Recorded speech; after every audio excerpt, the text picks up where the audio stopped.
Bueno, muy buenas tardes. Mi nombre es Agustín Talo. Yo soy médico psiquiatra, jefe del Servicio de Psiquiatría y Psicología del Hospital Privado de Rosario. En el día de hoy vamos a dar apertura al quinto y último día de las jornadas de neurociencias.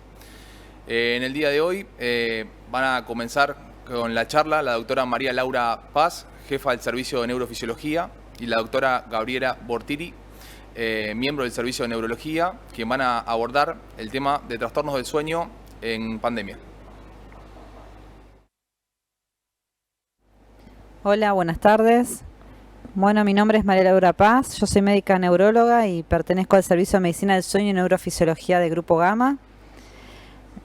Vamos a una charla en conjunto con la doctora Gabriela Bortiri para hablar sobre algunos trastornos del sueño en el periodo de pandemia. Bueno, un poco para introducir la temática, sabemos que la pandemia por COVID-19 ha producido una crisis en varios aspectos en la vida de las personas y a nivel económico en general y a nivel social. Y también ha traído muchos cambios como el aislamiento, el exceso de exposición a medios de comunicación online, el sedentarismo y la alteración o la falta de interacción a nivel social de distintas personas. Los efectos sobre el sueño y la salud mental se ven a corto y se van a ver a largo plazo de esta pandemia. Y bueno, y por eso tenemos muchas consultas de pacientes por trastornos del sueño y esas consultas fueron aumentando de manera exponencial desde que comenzó la pandemia. Hubo un estudio que se realizó acá en Argentina en abril, cuando comienza todo el periodo de confinamiento. Fue una encuesta online que se hizo en forma de cuestionarios para evaluar la calidad de sueño de las personas, los cambios que hubo en el mismo, los síntomas de ansiedad, depresión, y todo esto se evaluó en una población de mayor de 18 años de edad. El estudio se realizó entre el 13 y el 30 de abril del 2020 y básicamente vimos que en ese periodo encontramos un 53% de malos dormidores en la encuesta que se realizó. Dentro de estos veíamos que había un gran porcentaje, un 32,40% de trastornos del sueño moderado, 31,10% presentaban trastorno del sueño leve y después hay 2,10% ya trastornos severos del sueño. Eso se realizó a través de un análisis de calidad del sueño, que es una escala que se utiliza y de acuerdo al puntaje se dividió en los distintos niveles de severidad. Otra cosa que llamó la atención también en el análisis que se realizó es que el 51% de los pacientes refirió levantarse para ir al baño en algún momento de la noche y de no poder respirar bien en un 8,5% y de roncar en un 15,5%. O sea, había un porcentaje importante de roncadores. El hecho de levantarse al baño, tenemos que tener en cuenta que hay una alteración en los ronquidos que son las apneas del sueño y que pueden dar aumento de las micciones durante la noche, o sea, el paciente se levanta a hacer pis durante la noche varias veces, uno de los síntomas de las apneas del sueño. Entonces, lo que queremos recalcar, que es un poco lo que se olvidó en la pandemia, fue este trastorno respiratorio que se llama apnea del sueño, que se basa en una pausa respiratoria que dura más de 10 segundos y donde disminuye la oxigenación del paciente. La apnea del sueño generalmente se asocia a ronquidos. No todo el roncador tiene trastornos respiratorios o apnea del sueño. A veces el ronquido puede ser simple y no presentar descenso de la oxigenación durante la noche. Pero bueno, es importante tener en cuenta que este problema respiratorio puede existir en los roncadores y vimos que en la pandemia hubo un gran descenso de los pacientes estudiados por este problema. Tengamos en cuenta que la apnea del sueño tiene mucho que ver con el peso del paciente, o sea, mientras mayor peso tiene el paciente es más probable que haga problemas respiratorios y que ronque. Y hay que tener en cuenta también que se vio una asociación entre el síndrome de apnea del sueño con la enfermedad de COVID-19, ya que sabemos que el COVID afecta como en forma principal a nivel, la parte respiratoria y pulmonar, y bueno, se ha visto también posterior a cuadros de COVID la asociación con mayor porcentaje de roncadores y de trastornos respiratorios. ¿Cuál es el estudio que hacemos para estudiar las apneas del sueño? Es la polisomnografía. es un estudio que se realiza en el laboratorio de sueño, donde hacemos un registro. Por ejemplo, en la primera parte vemos todo el registro de electroencefalografía, o sea, lo que evaluamos son las etapas de sueño que tiene el paciente. Evaluamos si mueve las piernas.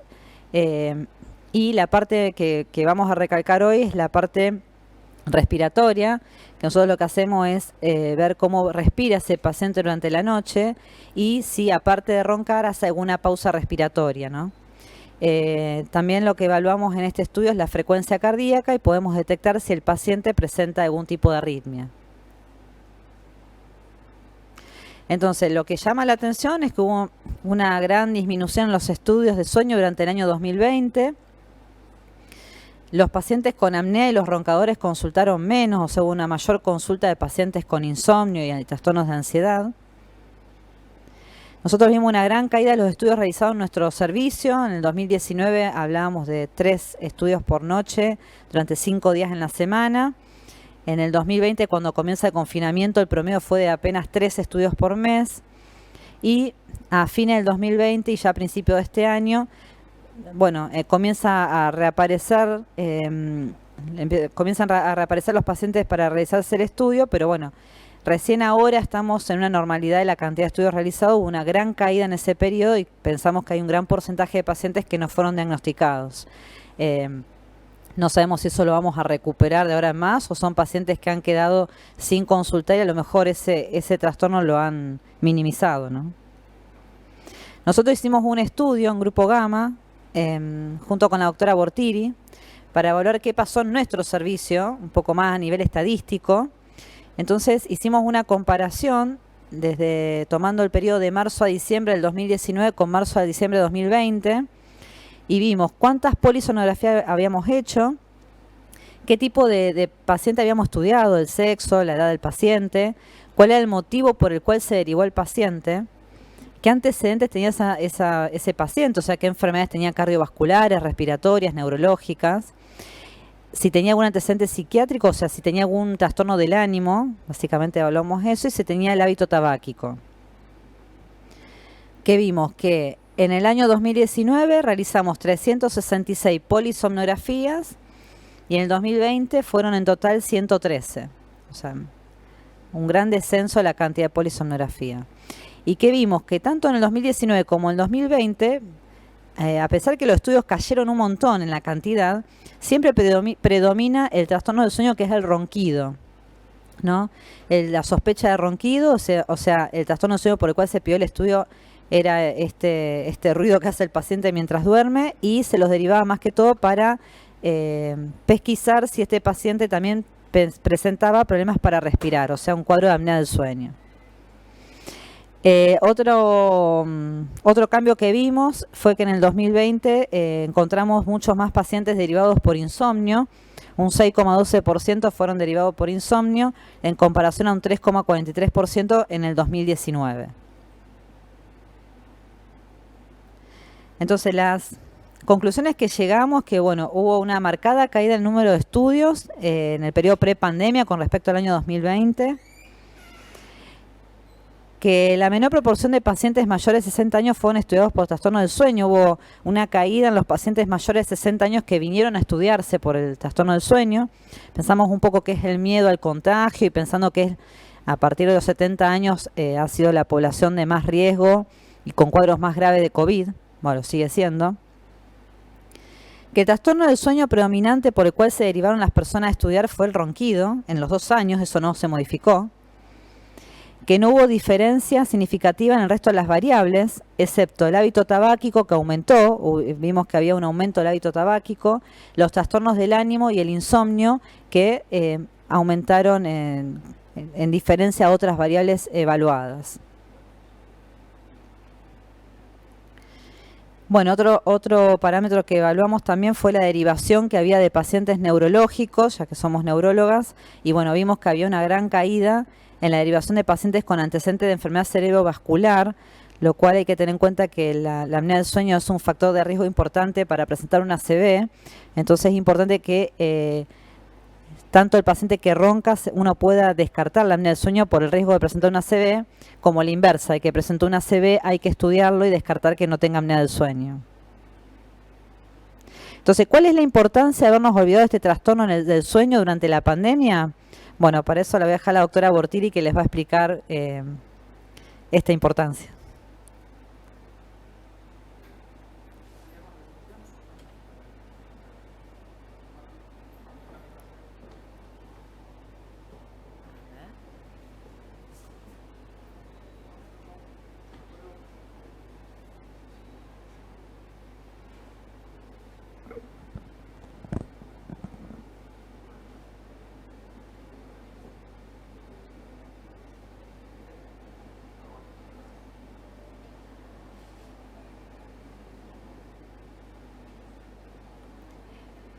Buenas tardes, yo soy la doctora María Gabriela Bortiri, neuróloga, integrante del servicio de neurofisiología de esta institución. Y este es el eslogan del Día Mundial del Sueño, que fue en marzo, el tercer viernes de marzo de este año. Y el eslogan era un sueño adecuado para un futuro saludable. Bueno, esto ya lo ha hablado María Laura, todo lo que nos hemos visto expuesto en todo este tiempo de pandemia, la afectación directa a nuestra salud física, el impacto por no haber consultado en tiempo y forma, por enfermedades urgentes, por miedo al contagio, el haber interrumpido muchas veces el tratamiento de enfermedades crónicas y los trastornos psicológicos. Todo esto nos va a dejar una huella, sin lugar a duda, en nuestra salud mental, en los niveles de ansiedad, depresión, el estrés postraumático en algunos pacientes y, por supuesto, todo esto repercute en nuestro sueño. En nuestro sueño, en nuestro sistema inmune, en el manejo del estrés y en las enfermedades crónicas. Y el sueño, durante la pandemia, hubo trastornos donde realmente fueron totalmente postergados. Y entre ellos, como habló María Laura, el síndrome de apneas e hipoapneas obstructivas durante el sueño. ¿En qué consiste este síndrome? Consiste en episodios repetidos de obstrucción completa, ahí decimos apneas, o parcial, hipoapneas, de la vía aérea superior durante el sueño, por el colapso de las partes blandas de la garganta, orofaringe. Estos eventos van a ocasionar una caída en la oxigenación nocturna y una fragmentación del sueño, y va a llevar a consecuencias. Las consecuencias van a ser la somnolencia diurna excesiva, el cansancio, los trastornos cognitivos, por ejemplo, la falta de atención, de concentración, los trastornos conductuales, la irritabilidad que podemos llegar a tener, compromisos respiratorios a nivel cardíaco, inflamatorios y metabólicos. Acá vemos lo que pasa cuando dormimos y se relajan los músculos de la vía aérea superior en un paciente con una vía respiratoria normal. El diafragma se contrae, se produce una presión negativa dentro del tórax y el aire puede entrar perfectamente a través de la vía aérea superior.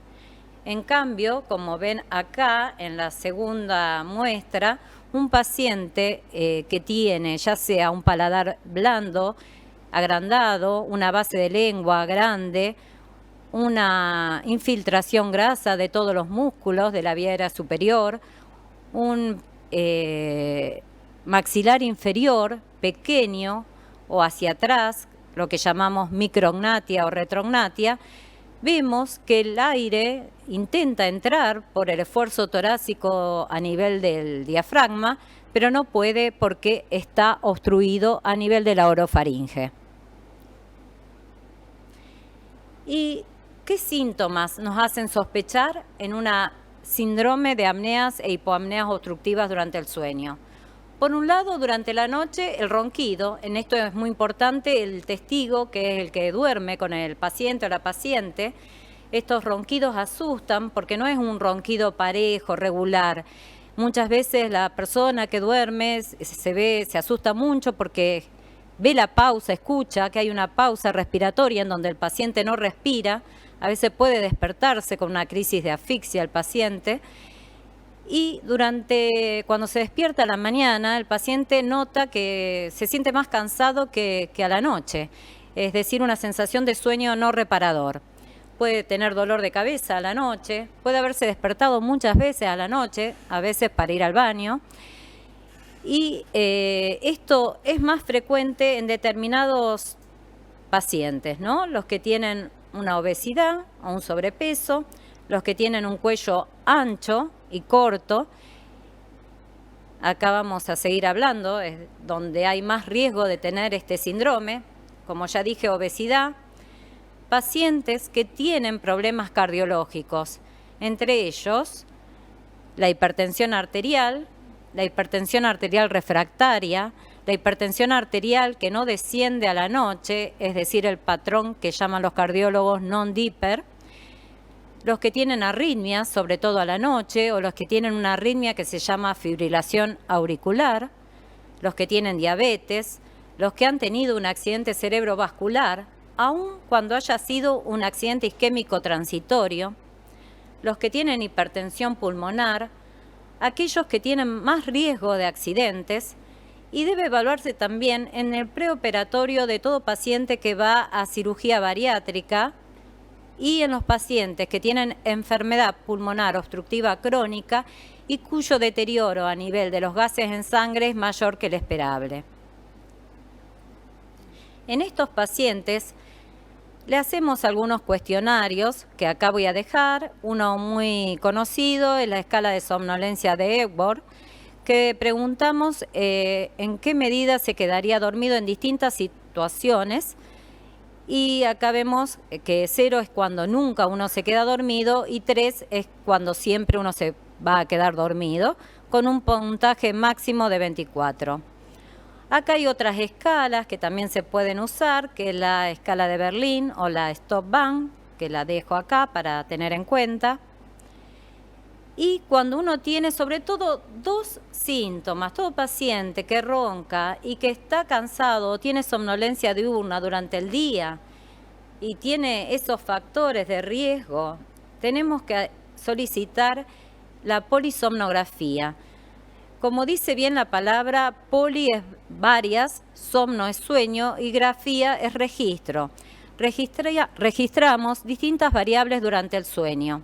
Acá podemos ver en la parte de arriba el electroencefalograma, que junto con el electroculograma y el electromiograma nos permite clasificar las etapas de sueño y hacer un himnograma. Después vemos las variables respiratorias, la entrada y salida de aire por boca y nariz, el esfuerzo torácico y abdominal, la saturación de oxígeno en sangre y el electrocardiograma, los movimientos que podemos tener en las piernas, y se graba también el comportamiento del paciente durante toda la noche. Este es un pequeño diagramita como para que se pueda entender lo que es una apnea obstructiva. La parte superior vemos como el paciente tiene una entrada y salida de aire normal y después vemos una pausa en el flujo. No entra ni sale aire por boca ni por nariz. Luego vemos que el esfuerzo torácico y el abdominal persisten. Esto quiere decir que la apnea es obstructiva. En tanto aquí, como vemos que no hay esfuerzo torácico ni abdominal, la apnea es de tipo central. Este es un registro en donde no vemos el electroencefalograma, vemos las variables respiratorias y vemos clásicamente una apnea obstructiva donde hay un cese del flujo en la vía aérea superior y persisten los esfuerzos respiratorios torácicos y abdominales, con una caída importante en la saturación de oxígeno. En esta otra página vemos en la parte superior el electroencefalograma y cómo el paciente con esta, vemos una actividad de despertar, un micro despertar, que permite que se reanude la respiración. Con la polisomnografía podemos estratificar y evaluar el nivel de gravedad de las apneas obstructivas durante el sueño. Cuando el índice es mayor a 5 es patológico. Es leve si está entre 5 y 15 eventos por hora. Moderado si está entre 15 y 30 eventos por hora. Y severo cuando es más de 30 eventos por hora. La apnea del sueño central se puede definir cuando el número de eventos centrales es mayor al 50% del total de apneas. Y en cuanto a la prevalencia de este problema, un estudio ya muy antiguo de Wisconsin en población de edad media define que un índice de apnea e hipoapnea mayor de 5 con somnolencia se ve en el 4 a 6% de los hombres y entre el 2 a 3% de las mujeres. Sin embargo, otros estudios con índices de apnea e hipoapneas moderados, más de 15, en hombres de entre 30 y 50 años, un 10% de los pacientes lo tiene, y entre 50 y 70 hasta un 17% de los hombres. Las mujeres, hasta la menopausia en general, estamos bastante protegidas, pero después vamos a alcanzar niveles semejantes al de los hombres. Esta prevalencia es mucho mayor en los pacientes que tienen enfermedad vascular, tanto cardiovascular como cerebrovascular. Y acá van a ver algunos porcentajes que nos llaman realmente la atención. En los pacientes con hipertensión resistente, hasta un 80% de los casos de los pacientes tienen apneas obstructivas durante el sueño. En los pacientes hipertensos, un 45%. En aquellos que han tenido accidente cerebrovascular y accidente isquémico transitorio, es decir, aun cuando no haya habido déficit, un 60% en promedio tienen apneas obstructivas durante el sueño. En aneurisma de aorta, 60%, en una arritmia muy frecuente, fibrilación auricular, en un 60%, en la insuficiencia cardíaca entre un 30 y un 50% y en la enfermedad coronaria en un 30%. ¿Por qué ocurre? Bueno, esto es un poco complejo, pero resumiré que la caída del oxígeno a la noche, las fluctuaciones en la presión dentro del tórax, los microdespertares van a llevar a la activación del sistema nervioso simpático y van a aumentar la sobrecarga ventricular y auricular del corazón. Va a provocar también una resistencia a la insulina y un estado de mayor coagulabilidad. Junto a una disfunción del endotelio, va a concluir en que estos pacientes tengan mayor riesgo de hipertensión, como ya dije, de disfunción cardíaca, de arritmias, de enfermedad coronaria y de enfermedad cerebrovascular. Es así que el riesgo de mortalidad y morbilidad aumenta al doble, el riesgo de fibrilación auricular por 4, el riesgo de enfermedad cardiovascular en general por 3.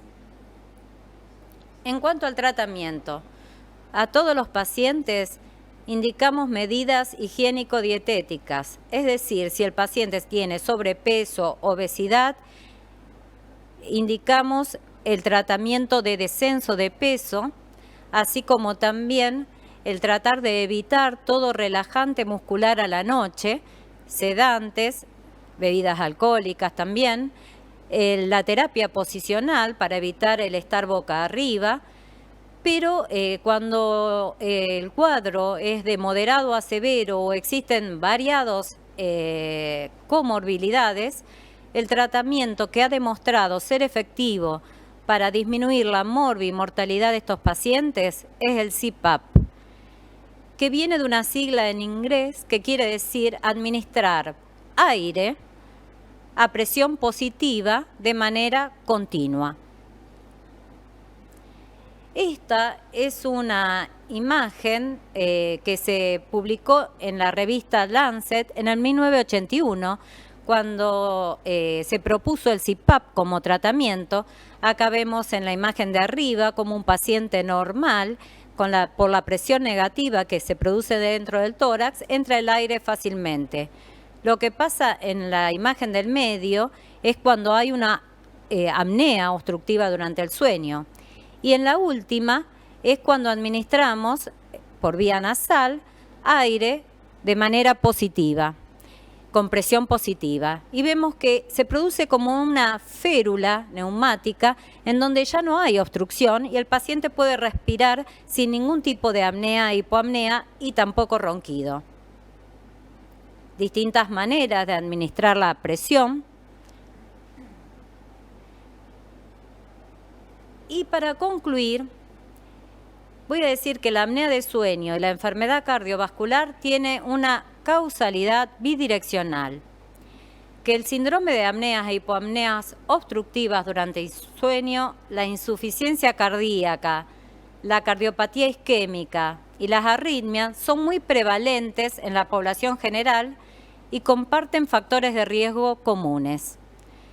La presencia de síndrome de apneas e hipoapneas obstructivas puede ser una señal de progresión o inestabilidad en todo paciente con enfermedad cardiovascular.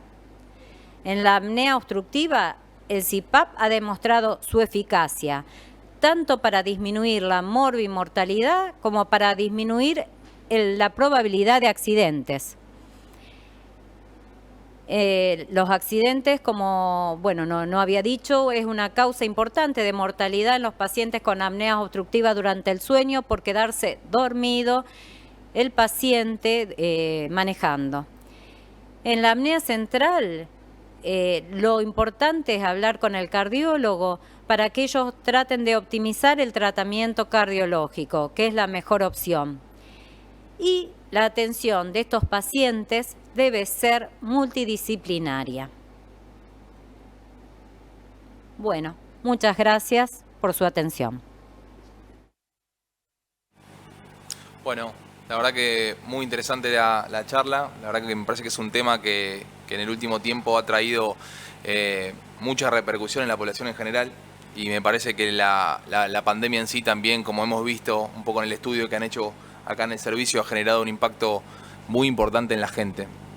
Bueno, y a raíz de eso vamos viendo que van llegando varias preguntas que van haciendo, que obviamente los seguimos invitando a que hagan sus preguntas, a que saquen sus dudas desde el chat. Y acá hay varias que me parecen interesantes, pero hay una que dice si es importante la alimentación y la hora de la cena para dormir bien o mejor. Bueno, eso un poco lo dije, en el sentido que cualquier paciente que tenga sobrepeso u obesidad tiene mayor riesgo de tener este síndrome de apnea obstructiva durante el sueño. Entonces, el abordaje interdisciplinario, el tener una nutricionista o un nutricionista en nuestro equipo es muy importante para tratar de disminuir progresivamente de peso y, por supuesto, se aconseja que esté alejada a la cena de la hora de ir a dormir, que la cena no sea la principal comida, que es habitualmente lo que hacemos, ¿no? Aprovechamos cenar, vinito y enseguida nos vamos a dormir. No es lo aconsejable en aquel paciente que ronca. Seguramente esa noche va a tener más apneas que las habituales. Bien. Y acá hay otra pregunta que viene un poco en relación a lo mismo, que la práctica deportiva si ayuda a dormir mejor. Doy por hecho de que está en íntima relación con la alimentación, con el descanso y el ejercicio físico, seguramente nos van a ayudar a poder tener un mejor descanso, ¿no es así? Sí, no solo en los pacientes con apneas obstructivas durante el sueño, con el objetivo de descender de peso, sino en los pacientes con insomnio también. Es muy importante también el horario en que vamos a hacer la actividad física y el tipo de actividad física que proponemos. Si es una actividad aeróbica, si es posible, lo ideal es hacerla de mañana. Eso es casi una utopía, ¿no? En la sociedad actual, el tratar de imitar lo que era el ser humano antaño, ¿no? Despertarse, exponerse al sol, exponerse a hacer una actividad física. Esto va sobre todo para el insomnio, ¿no? Y el aumento de las endorfinas, el estar en concordancia con el ciclo de la naturaleza. Eso tratamos, lo hablamos siempre, pero bueno, no siempre es posible. Bien. Y la actividad más relajada, lo que uno busca de disminuir los decibeles a última hora de la noche. En general en los jóvenes al revés, muchas veces la actividad deportiva es a última hora de la noche, ¿no? Y entonces queda una gran excitación y no se pueden dormir. Bien. ¿Y retraso del reloj biológico. ¿Y qué rol cumple la siesta en ese momento? ¿No? Perdón, en este tema del sueño. ¿Es aconsejable? No. Sé que hay mucho debate con eso. Las horas, qué cantidad. Depende de la edad, ¿no?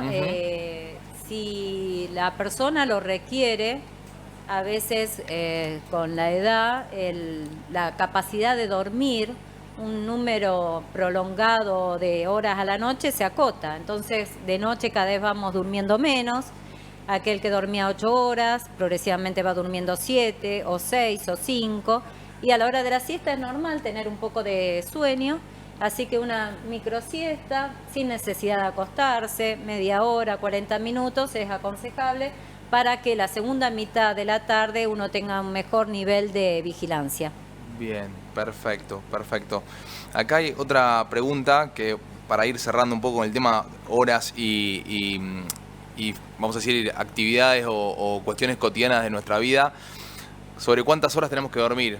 Se hizo mención un poco a eso, entiendo que a lo largo de la vida van cambiando, pero bueno, si es necesario dormir siempre 8 horas, sería la pregunta acá de un televidente. Bueno, eso yo siempre digo lo mismo, ese es el percentilo 50. No todos estamos en el percentilo 50, por ejemplo, de estatura. Como me ven a mí, siempre me llevaron a la pediatra porque no crecía y el pediatra, por suerte, siempre decía que estaba normal. Es decir, que algunas personas pueden dormir 6 horas y tener una excelente vigilancia durante el día y es normal. No hay que forzarlo con una medicación a querer llegar a las 8 horas de sueño. Hay otras personas que a lo mejor necesitan 10 horas y es normal también. Es decir, en esos, entre los 6 horas a 10 horas estamos dentro de la normalidad, siempre y cuando la vigilia durante el día sea adecuada. Yo estoy mirando acá, si se están quedando dormidos, es probable, a lo mejor, pero no, nadie se está quedando dormido. Si alguno se quedara dormido, evidentemente si no tuvo las adecuadas horas de sueño a la noche, estamos hablando que no sería una buena vigilancia y tendríamos que rever las horas. Bien, bien, importantísimo. Y ya que estamos en el ámbito hospitalario y sabemos todos un poco de los turnos rotativos, de enfermería, de vigilancia, acá hay alguien que pregunta, trabajo durante la noche y debo dormir durante el día. ¿Cómo hago para conciliar el sueño? ¿Qué le podríamos recomendar? Laura. Nosotros el tema de los horarios rotativos totalmente desaconsejable, eso va contra lo fisiológico del reloj. Sueño vigilia, o sea que es muy complicado tratar a estas personas que consultan por insomnio por los horarios rotativos. Y bueno, obviamente el sueño diurno nunca va a ser de la misma calidad y profundidad del sueño nocturno. De todas formas, les aconsejamos que traten de encontrar las mejores condiciones de sueño, o sea, que la habitación sea bien oscura, no haya ruidos, lo cual en el día es mucho más difícil de encontrar. Pero así todo, la calidad del sueño nunca va a ser la misma, ni la profundidad del sueño va a ser la misma, dormir de día que dormir de noche. Y bueno, a veces los ayudamos con un poco de melatonina, que la hacemos preparar en farmacia y la damos como para ajustar un poco el reloj del sueño vigilia. Acá hay una pregunta muy interesante que dice: mi esposo sufre varios episodios de insomnio. ¿Qué debo hacer durante los episodios? Imagino que debe decir de sonambulismo, exactamente, de despertares durante la noche. ¿Qué debemos hacer? ¿Despertarlo en ese caso? ¿Qué es lo más aconsejable? No, el sonámbulo en general no se recomienda despertarlo. El sonámbulo hay que acompañarlo hasta el dormitorio, hacia la cama y esperar que se acueste, porque generalmente el despertar del sonámbulo es bastante agresivo. Cuando uno despierta un sonámbulo es muy común que la persona se ponga agresiva y le genere todo un estrés. No solo el que lo despiertan, sino también el que está con él. Así que siempre acompañarlo y esperar que se vuelva a acostar y continúe con su sueño, digamos. Perfecto, muy claro, doctora, muchas gracias. Acá seguimos un poco más con la parte de apneas. Hay muchas preguntas en contexto a lo que es el tratamiento, preguntas en contexto del CPAP. a mí me parece interesante y pensar un poco lo riesgoso o en todo caso la repercusión a lo largo del tiempo de una persona que tiene apneas. ¿Hay descripta alguna repercusión a largo plazo de eso? Sí, precisamente eso quise recalcar. El aumento de la morbimortalidad por enfermedad cardiovascular y cerebrovascular que tienen los pacientes con apneas obstructivas durante el sueño. Así como también el riesgo que tienen y que no se dan cuenta de la somnolencia, que muchas veces por ser gradual no se percatan, y el riesgo de accidentes que tienen. Esto ha sido muy estudiado en Europa y se ve que el riesgo de accidente en ruta mortal aumenta por 6. Es una de las principales causas después de la bebida alcohólica de accidentes mortales en ruta. Bien. Acá hay otra pregunta muy interesante que hace mención a si las pastillas de origen natural son efectivas para conciliar el sueño. No sé acá la mención, pero me parece bueno por ahí hacer alguna referencia a eso. No sé a qué pastilla se referirá. Natural. Bueno, por ahí podemos conversar un poco sobre qué medidas podemos tomar, qué conductas en casa podemos tomar para, no solo respecto a medicación o el famoso té de tilo o de melisa, que muchas veces se escucha en la calle, sino qué conductas podemos tomar para mejorar un poco nuestra calidad de sueño. Sí, nosotros también recomendamos todo lo que es flores de Bach, todo lo que sea relajante, siempre está recomendado. Lo más natural que se puede utilizar es lo ideal, ¿no? Y las medidas higiénico-dietéticas, que a veces parecen una tontería, digamos, aportan un montón en el sueño. Por ejemplo, poner un horario fijo de acostarse y de levantarse, tratar de cenar por lo menos mínimo 2 horas antes de acostarse y que la cena sea liviana, la actividad física realizarla más a la mañana que a la noche, tratar de evitar la cama para trabajar o estudiar, más que ahora hay mucha gente haciendo home working y eso lleva a que mucha gente esté horas y horas en la cama con la computadora y eso, bueno, todas las horas que estamos en cama es horas que sacamos del sueño también después. De momento que vamos a dormir eso cuesta mucho más. Obviamente evitar los estimulantes a la noche. Hay personas que son más de tomar mate a la noche o tomar café o fumar. O el cigarrillo también es muy estimulante. Así que bueno, esas son más o menos las medidas que damos. No sé si ¿se te ocurre alguna más que te acuerdes? Bueno, la pandemia en mi casa es el uso del celular, de la computadora, de los juegos electrónicos y el problema que existe en los adolescentes, cómo tienen el retraso del reloj biológico, que eso es una pandemia, ¿no? Ahora con la vuelta a la escolaridad quizá podamos luchar un poquito contra eso, pero sobre todo si las madres trabajan, como es mi caso, y el adolescente queda en casa, a la mañana duerme hasta cualquier hora y a la noche directamente son los juegos electrónicos. Y esto es consulta de todos los días durante la pandemia y ahora con la vuelta a la normalidad, porque por más que quiera, el adolescente no puede dormirse hasta las 2, 3, 4 de la madrugada porque estuvo 1 año durmiéndose a esa hora. O sea que le va a llevar tiempo volver a readaptarse, tener paciencia, quizá en un mes, despertándose temprano, todos los días a las 6 de la mañana, no desesperar, va a volver a acomodar su ritmo biológico. Bien, bien, interesante lo de los adolescentes porque es algo que está permanentemente en la consulta médica. Acá alguien que consulta, ¿a quién debo justamente consultar si tengo ronquidos? ¿Cuál sería un poco el circuito? En verdad yo creo que los ronquidos tienen que ser interrogados por todos los médicos clínicos o todos los cardiólogos, o sea, es algo que hay una alta incidencia en la población de ronquido y apnea del sueño. Son pocos los que se estudian, o sea, menos del 50% calculamos nosotros. Así que creo que es algo que todo médico tiene que saber interrogar a un paciente con ronquido y saber qué estudio le puede pedir. Obviamente nosotros hacemos medicina del sueño y estamos especializados en esa área, pero es muy importante que el clínico general pueda derivar al paciente, el cardiólogo y bueno, los otros colegas neurólogos también.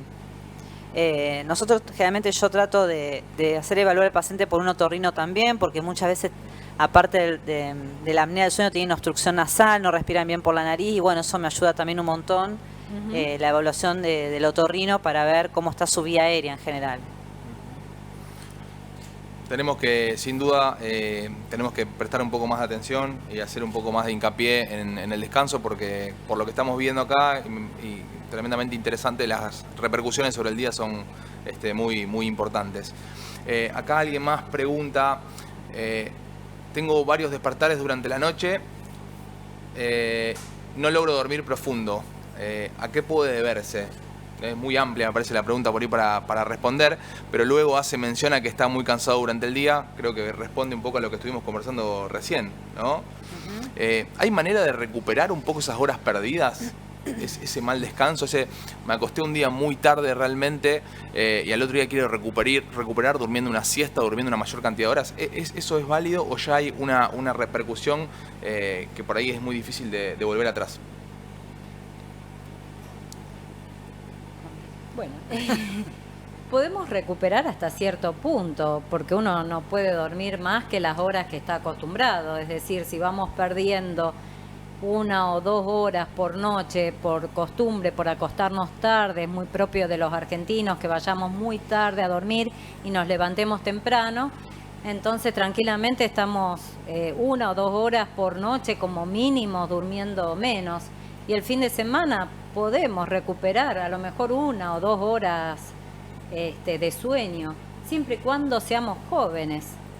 Después de una cierta edad uno tiene una tendencia a ser bastante estricto en el horario del despertar, así que tampoco es factible eso. Lo ideal es tratar de conservar todos los días y respetar un poco la naturaleza y nuestro sueño diario, ¿no? Bien. Es una deuda que en realidad nunca se paga. Una deuda que nunca se paga. No. Muy bien. Acá preguntan un poco cómo es la evaluación del sueño. Ustedes hicieron mención un poco a una grilla, a un test que se le hace, calculo, en la consulta médica y después a la polisomnografía. Pero por ahí podrían ampliar un poco cómo es el proceso, cuántas consultas, cuánto demora la polisomnografía. Y nosotros generalmente, bueno, evaluamos al paciente en el consultorio con el interrogatorio. Después hay también el diario del sueño, que es una grilla que puede llenar el paciente poniendo los horarios en que se acuesta, se levanta, cuántas horas duerme por noche, si en el día tiene sueño o no. Todo eso lo completa en el diario del sueño, que también lo utilizamos. Y el estudio del sueño es un estudio complementario, que no siempre es necesario pedirlo, o sea, eso generalmente lo hacemos más que todo en los pacientes que sospechamos ronquidos, trastornos respiratorios o movimientos de pierna, que es otro trastorno del sueño también.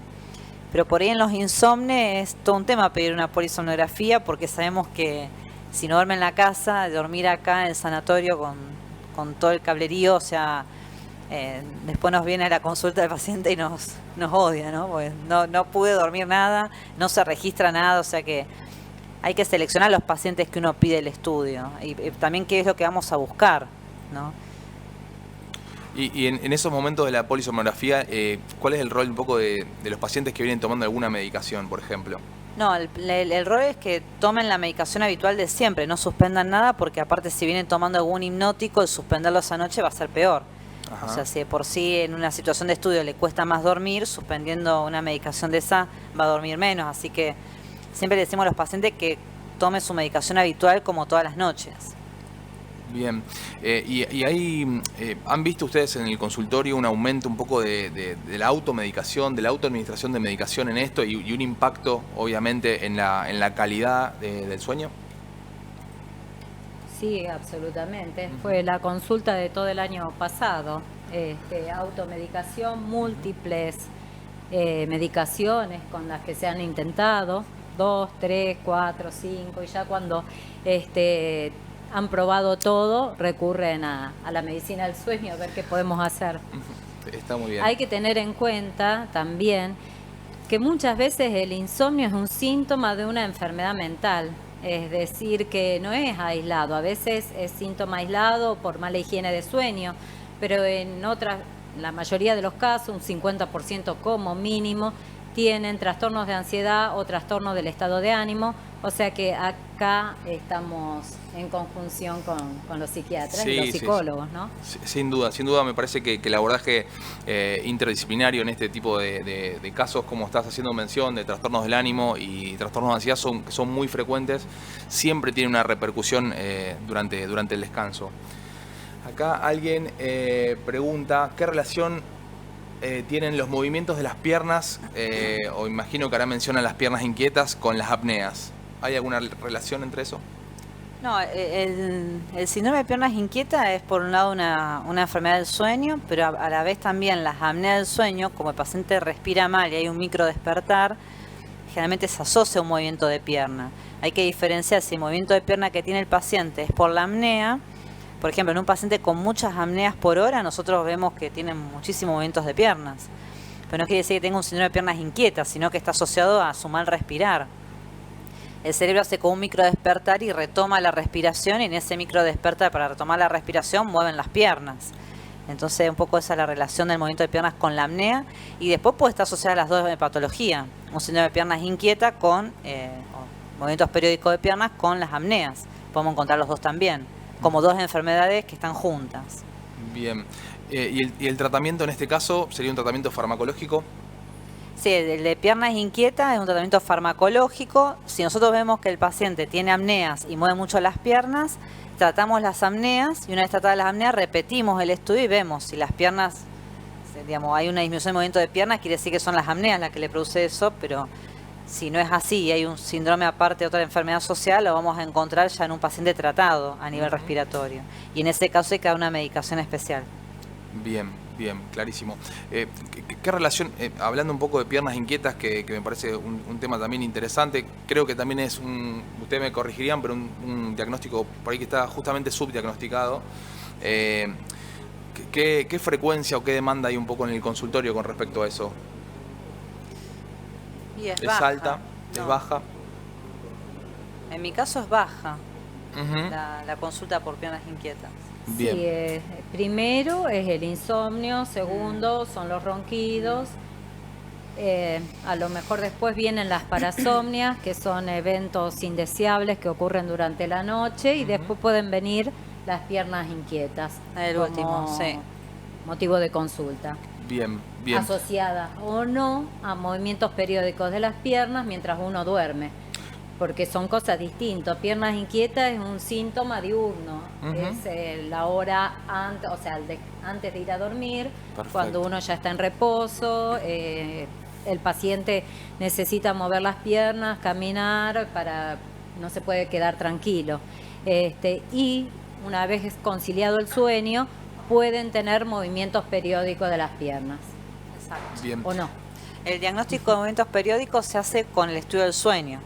El de piernas inquietas del día es con el interrogatorio del paciente en lo que cuenta. Bien, perfecto, clarísimo. Acá, doctora, acá alguien pregunta qué son las parasomnias. Las parasomnias son todos los eventos que pasan mientras el paciente duerme, cualquier evento anómalo. El sonambulismo, las pesadillas, los terrores nocturnos, todo eso constituyen las parasomnias, digamos. ¿Hay una edad un poco más frecuente en la que se puedan dar? Y generalmente en la niñez y en la adolescencia predominan. Generalmente en la edad adulta ya van desapareciendo, pero a veces tengo muchos pacientes con sonambulismo que persisten en la edad adulta. Lo importante en las parasomnias es el diagnóstico diferencial con las epilepsias, un poco lo que hablamos ayer, el tema de la epilepsia, porque una epilepsia se puede manifestar como una parasomnia, o sea, puede parecer una parasomnia, un sonambulismo o un terror nocturno, en verdad a veces puede ser la manifestación de una convulsión. Entonces en ese caso hay que estudiar al paciente con un electroencefalograma nocturno durante toda la noche y asegurarnos, digamos, que no haya descargas, ¿no? Es difícil captar la parasomnia en el laboratorio de sueños. Generalmente cuando el paciente duerme acá no lo hace, pero por lo menos sí hacer un registro electroencefalográfico para ver que no haya descargas eléctricas cerebrales. Bien, bueno, realmente muy interesante. Bueno, hay varias preguntas, hay muchas consultas que invitamos obviamente a todas las personas que hayan quedado con alguna duda, que puedan acercarse obviamente a una consulta para evacuarlas, ¿sí? Y bueno, y a mejorar un poco la calidad de sueño.